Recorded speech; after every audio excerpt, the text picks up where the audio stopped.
I'm speaking with screenwriter Stephen Moffat and actor Benedict Cumberbatch about the second season of the masterpiece mystery series Sherlock. Sir Arthur Conan Doyle's most popular creation has never wanted for screen time, with some 70 actors playing the iconic Holmes over the years, including the recent film versions with Robert Downey Jr. Fans have plenty of options, but Holmes loyalists are a picky group, rarely giving their blessing to anyone who tampers with their detective. So it was a relief to Sherlock writer and co-creator Stephen Moffat when he was invited to speak to the Sherlock Holmes Society of London earlier this year in the House of Commons. What is the writing collaboration like? That's appalling. Bitter and vile. No, it's the noises that come from that room. I know. It's absolutely lovely. Mark Gatiss and I are very, very old friends. We've very rarely, just about once we've ever done it, sit in the same room. We actually write separate scripts and then meet up. And obviously we also work with Steve Thompson, who's written a couple for us as well. I remember somebody interviewed Mark and I once and said, "What's it like when you disagree?" And we looked at each other slightly appalled and realised we never ever do. We just don't disagree. We practically finish each other's sentences. We're stumbling over each other in a fever of agreement that must be nauseating to behold. As I say, we are hardcore Sherlock Holmes fanboys, and we can't really quite believe we've got the treat of working on a version of Sherlock Holmes that has been so popular. And since Mark plays Mycroft, it must be great fun to write the interactions between Mycroft and Sherlock. Oh, and Mycroft and Watson as well. And he does it brilliantly, Mark. Yeah, no, it is irritating that he's not only one of the premier writers in the country, he's one of the premier actors in the country. Mycroft says, as he's pouring tea, "I'll be mother." And Sherlock replies, "Well, there's a whole childhood in a nutshell." I think it's one of my favourite lines of all time. Yeah, that is just a gem. And the other horror one in that one was, "I'll be here to see the Queen." Apparently, yes. That was very cool. That's just me taking the rip out of my old mate Mark Gatiss, which is... What are we doing here? Sherlock, seriously, what? I don't know. Here to see the Queen? Oh, apparently, yes. Just once, can you two behave like grown-ups? We solve crimes, I blog about it, and he forgets his pants. I wouldn't hold out too much hope. I was in the middle of a case, Mycroft. Now, what is Watson's role in this series? Is it any different from any Holmes productions in the past? I think so, yeah. I think what Martin's done is to sort of take the Victorian stuffiness. I mean, we all love Nigel Bruce's interpretation of it, the blustery, blundering Watson's pretty far from the book, and if you think he was an adept military doctor before he became wounded and had to return and retired, I think Martin does a superb job of two things, of bringing that reality into the 21st century, but also of being a completion to Holmes's brilliance.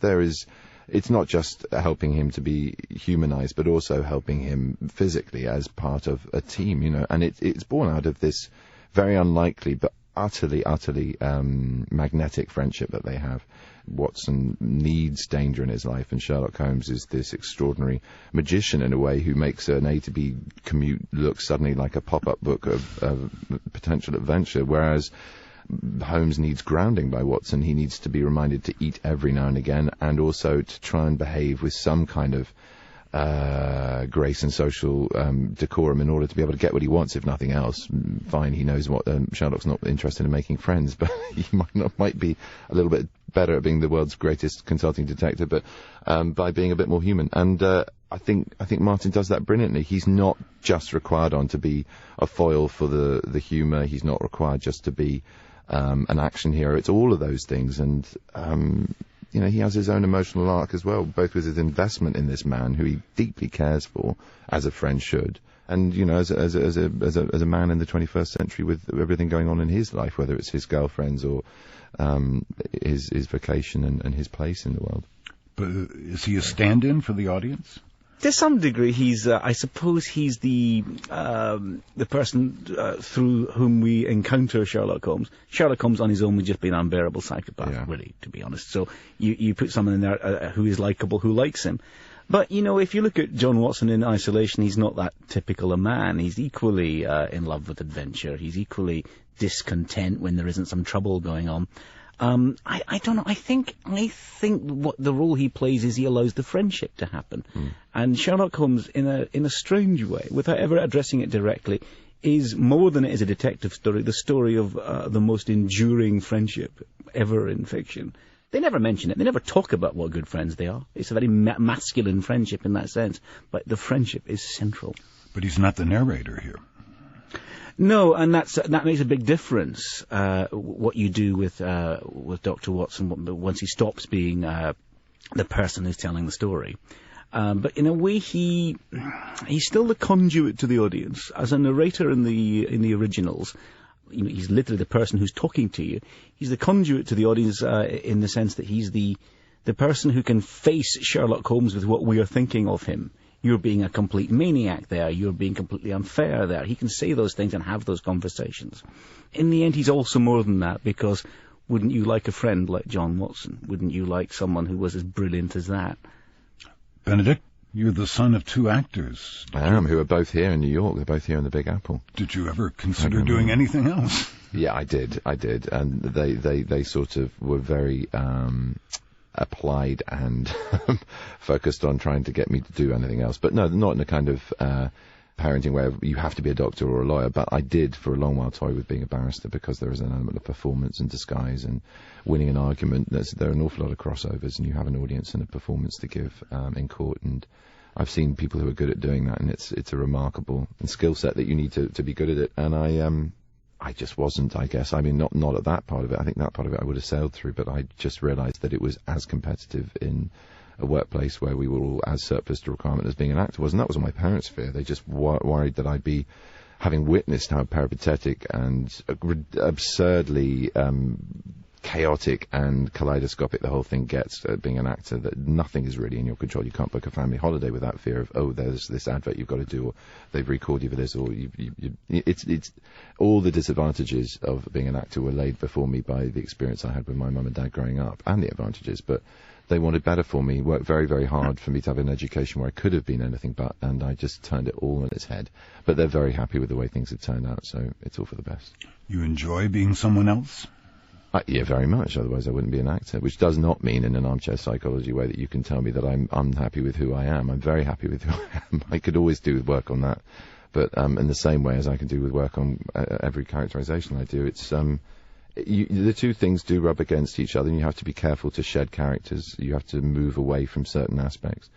In a sort of silly anecdotal way, I do look at people's shirt collars or the indentation of their ring finger or the mud on their shoe and have a little go at deducing what might be their backstory, or their immediate circumstances. But I'm no Holmes, and the scarier side of him I think I'm safe from in general life. I don't think I'm going to turn into him anytime soon. He's far more brilliant than I could ever dream of being anyway, so I have to just work hard at pretending that I can convince people of that. But yeah, I do. I love being other people. It's great fun. I mean, who wouldn't? And I'm still enjoying it, and I get paid. I mean, and I'm having a blissful time with it, and I have no complaints. My professional life is blooming at the moment. It's great. But Stephen still hasn't given you a role in Doctor Who.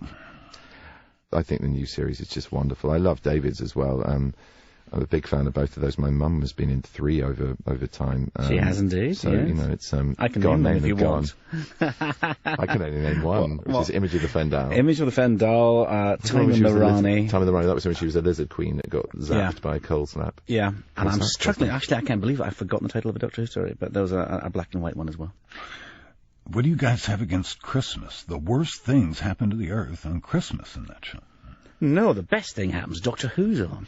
But because, well, Doctor Who's on Christmas Day, and I like to think there should be a major crisis afflicting the entire world just so that the Doctor can make a Santa Claus-like appearance and restore sanity and decorum and be very, very funny. Have you ever considered casting an American to play the Doctor? Never, absolutely not. Can't possibly do that. How dare you?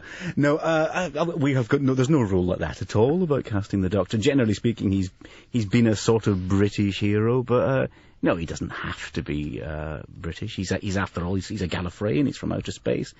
So yeah, we maybe someday. Can we expect a Sherlock season 3? Oh yes. Assuming he survives, do you mean, Benedict? Yes. I mean, assuming he survives. I mean, he's got a traumatic and terrible confrontation with Moriarty in a few Sundays' time, and who knows if the man will survive it. We could also have flashback episodes, I suppose, in future. We could have the prequels, the formative years, the first violin lesson. The first violin lesson is good. Well, thanks, guys. It's a pleasure. Thank you. Actor Benedict Cumberbatch and writer Stephen Moffat. Sherlock airs this Sunday, May 6th on PBS.